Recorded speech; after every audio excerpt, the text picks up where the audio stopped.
Hello everyone and welcome to Clay Formations. For this project, I'm going to need some help from a friend of mine. Hey Frank, do you think you could come out of your box for a minute? Hey, thanks buddy. So, how are you today, sir?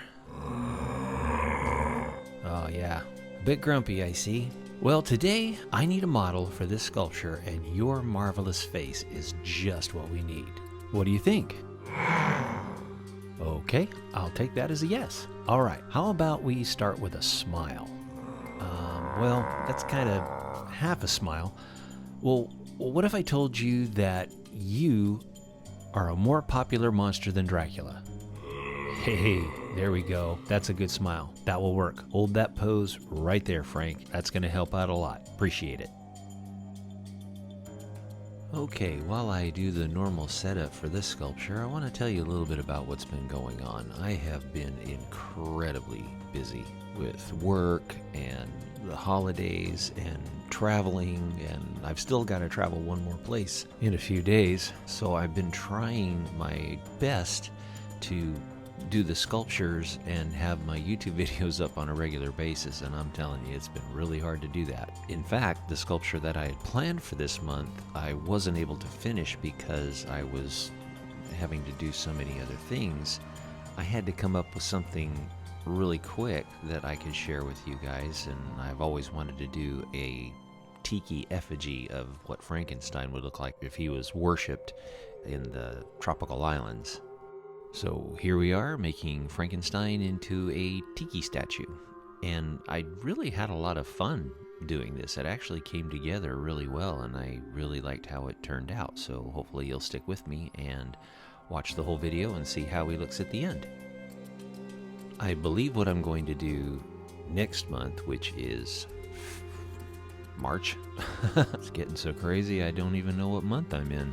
I've had a lot of people asking to do a video on all my rigs and jigs that I use to hold up my sculpture while I'm working, and I really haven't had an opportunity to do it, so I think what I'm going to do is seize the moment and do the rigs and jigs video, because since it's a subject that people are really interested in, and I'm looking forward to sharing that with you in March.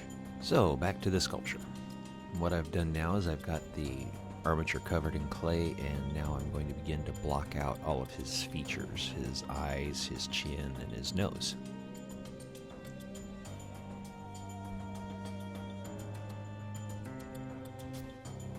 There's his eye sockets. I'll smooth that part out right there, and I believe now I'll just poke in the eye sockets, make them a little deeper. I'm doing something a little different this time with the eyes, something that I don't usually do, and I hope you'll find it interesting a little bit later on in the video. Alright, now I'm going to bulk in his chin and jawline. Just blend it into the rest of the Sculpey there. Now I'll start to block out his nose a little bit. Now I'll add the nose. I think noses are probably my favorite part of the anatomy to make. I know that sounds kind of strange, but for some reason they come easy to me. Everything else, eyes, mouths, ears, they're really difficult for me to do, so I really enjoy making noses. They just seem to appear. You just push the clay in there and move it around, and all of a sudden there it is.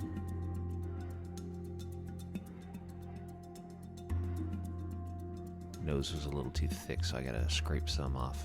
Plus, I wanted to make it look a little blocky, like it's made out of wood. Now I'm going to plot out how his mouth is going to be shaped, and I never get it right on the first pass. I usually have to make it bigger or just go over it again. Now I'll remove a little bit of clay where the teeth are going to be. I like the rake marks. It gives me a little bit of an indicator of how the teeth are going to be lined up. And after I do that, I'll refine the mouth shape just a little bit more.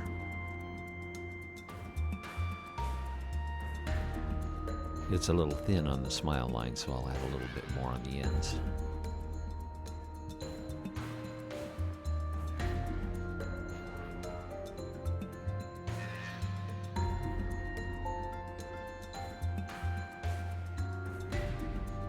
Now I'll go ahead and make the teeth lines. What you do is you start in the middle and then you work to one side and then you use the other side as the guide, making sure you have the right amount of teeth on both sides. If you don't do that, you'll end up with a kind of a wonky smile. You want to make sure that the teeth are lined up on both sides and are symmetrical.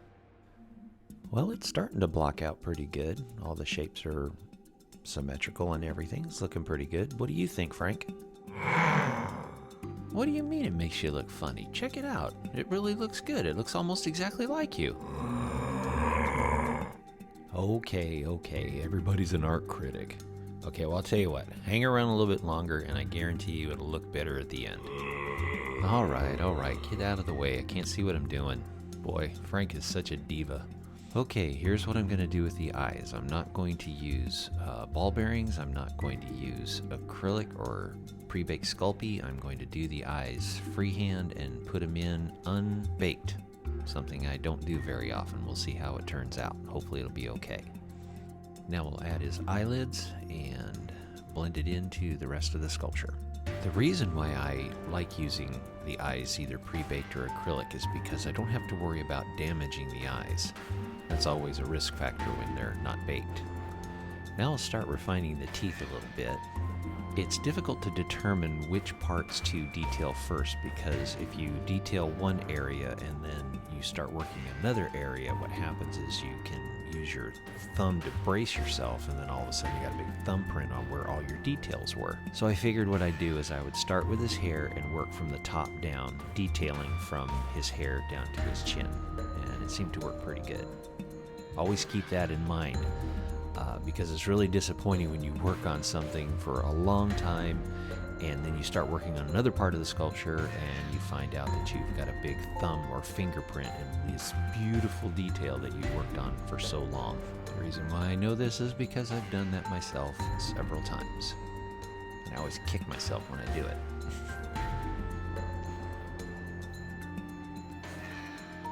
Now I'll just start refining his hair with the ball styluses and brushes.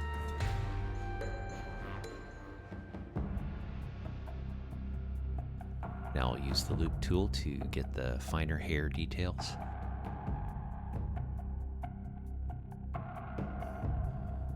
Now I'll create his scar that's on the right side of his head, and then begin to do all the wood grain details within the face and the rest of the sculpture. This is the part that I always enjoy the most, getting those fine details in there and just getting lost in the sculpture. Now, since he's made out of wood, I thought a big crack on the other side of his forehead being held together by two metal and screw band-aids. Little artistic license, but I thought it looked cool. It's those little details that make a sculpture come alive. Now for my most favoritist part of the whole sculpture, making the ears. I just love ears, don't you? I don't like ears, but these weren't too bad because they weren't as detailed as real ears. Now I'll add his electrodes and mark out his eyes.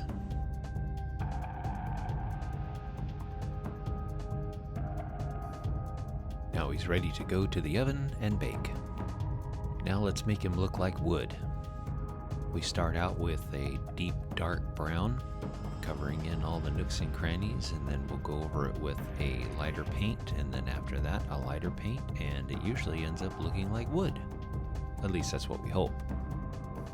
We'll give his eyes an even lighter color and then give him a pair of baby browns.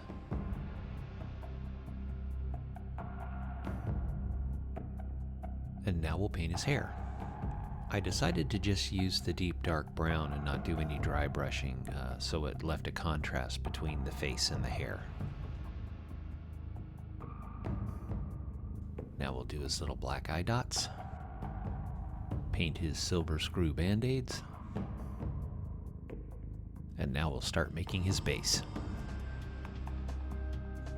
I wanted to keep the base as simple as possible because I wanted it to blend in kind of from Frank's face into the actual base, so it all looked like it was one piece.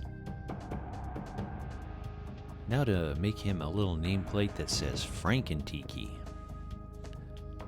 I screwed up the first one. I think I spelled it as Franken Tiki. I forgot the R, so I had to scrape it all off and start all over, and made sure I spelled it right this time.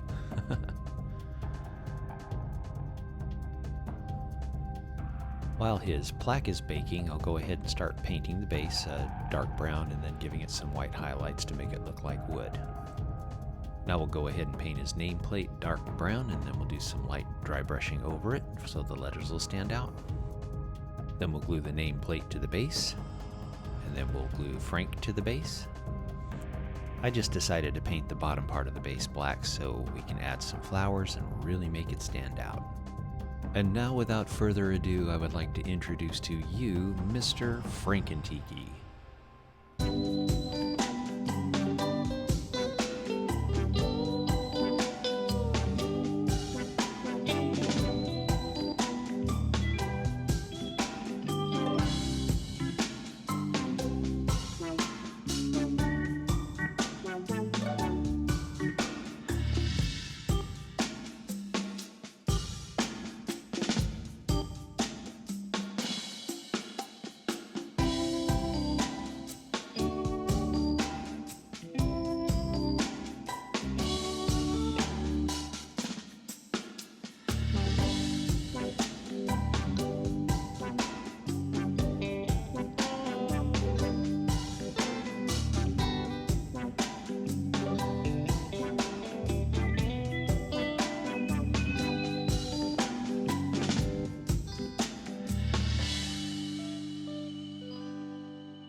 Hey everyone, thank you for sticking around to the end. I really appreciate it.